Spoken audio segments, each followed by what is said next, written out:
bijaksana dina ngagunakeun media sosial di zaman modern. Assalamualaikum warahmatullahi wabarakatuh. Puji syukur urang panjatkeun ka Allah Subhanahu wa taala ngamarin rahmat sareng karunyana sehingga urang sadayana tiasa kempel dina acara seminar edukasi remaja dina kaayaan sehat walafiat.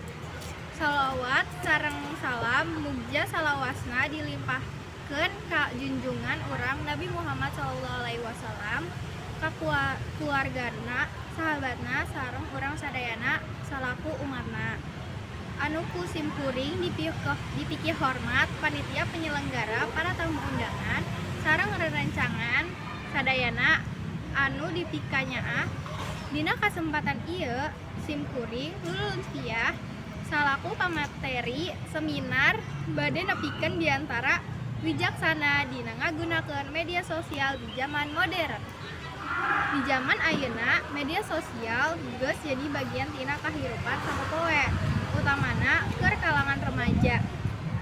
Media sosial miboga dampak anu positif nyaeta ngajadikeun komunikasi gampang, nambahan wawasan, sarta janten sarana hiburan jeung diajar. Sanajan kitu, media sosial oge miboga dampak negatif.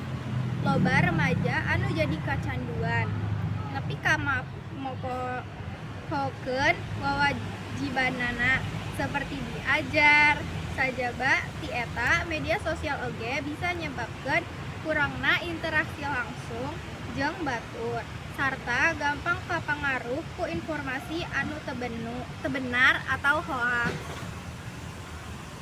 Sakola balikna bolosna ka palabuhan. Anu bijak make medsos supaya teu kacanduan. Ku sebab kitu urang kedah bijak dina ngagunakeun media sosial. Gunakeun pikeun hal anu mangpaat, ulah keleuwih sarta salawasna saring informasi anu ditempi. Hadirin anu dipikah hormat, mugia ku ayana ieu biantara tiasa nambahan kasadaran urang sadayana sangkan leuwih wijak dina ngagunakeun media sosial. Malika tupat dipare, malika tupat jeung malih, ulah ulin HP wae, bisi mata jadi perih. Cekap sakitu biantara abdi hapunten bilih aya kelepatan dina kecap. Wassalamualaikum warahmatullahi wabarakatuh.